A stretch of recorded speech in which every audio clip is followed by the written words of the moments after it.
நான் யார் தெரியுமா? 50, திருச்சி என்ஐடி. கோபியின் பைக்குக்கு இஎம்ஐ கட்டி வந்தான். இஎம்ஐ விஜய்க்கு பிடிக்கவில்லை. பைக்குக்கு மொத்த பணத்தையும் விஜயின் அப்பாவிடம் வாங்கி கட்டினான். நானும் சென்று வந்தேன். கோபிக்கு திருச்சி என்ஐடியில் வேலை கிடைத்தது. அதனால் ஜூனில் ஸ்ரீபெரும்புதூர் வீட்டை காலி செய்து திருச்சிக்கு சென்றான். பிரியா சிங்கப்பூர் போய் 6 மாதம் ஆகிவிட்டது. அதற்கு மேல் ரவி அம்மா சிங்கப்பூரில் தங்க விசா கிடைக்கவில்லை. அதனால் அம்மாவை அழைத்து போக விரும்பினாள். அம்மாவுக்கு பாஸ்போர்ட் எடுக்கச் சொன்னாள். 5/9/2006 அன்று பீனாவுக்கு பாஸ்போர்ட் வந்தது. மதி மலேசியா வீடு பார்த்ததால் சத்யாவை மலேசியாவுக்கு அழைத்துச் சென்றார். மதி பெசன்ட் நகர் பேங்கில் மாதந்தோறும் பணம் கட்ட கேட்டுக்கொண்டார்.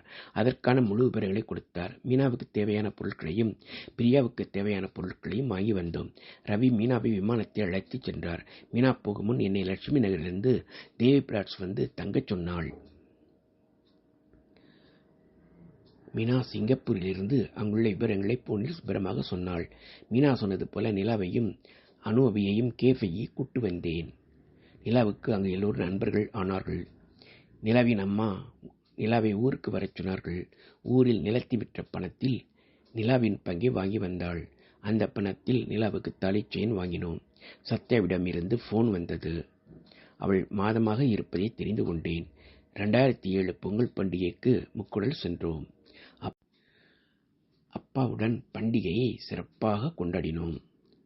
அப்பா அங்கேயே தங்கிவிட்டார்கள்.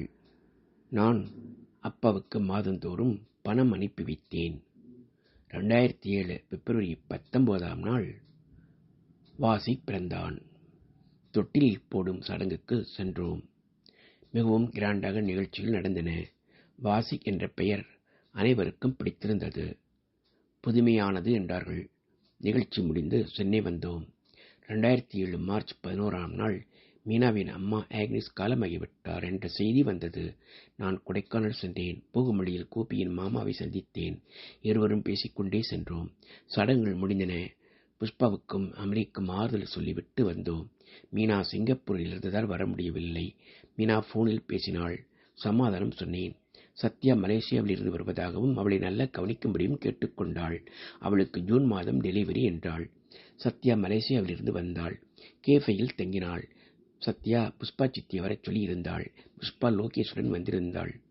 1 மாதத்தில் மீனாவும் அரிணியும் சிங்கப்பூரில் இருந்து வந்தாள். அம்மாவை பார்க்க கோபியும் விஜயும் வாசியுடன் வந்திருந்தார்கள்.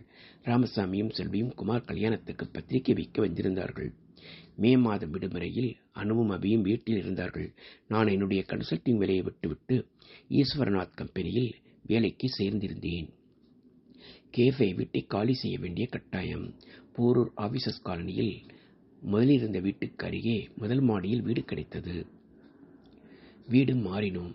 சத்யாவுக்கு பிரசவ வலி என்றதால் ராமச்சந்திரா ஹாஸ்பிட்டலில் அட்மிஷன் போட்டோம். 2007 ஜூன் 1 தேதியில் சத்யாவுக்கு பெண் குழந்தை பிறந்தது. அனைவரும் சந்தோஷப்பட்டோம். 16வது நாள் தொட்டில் போடும் நிகழ்ச்சி.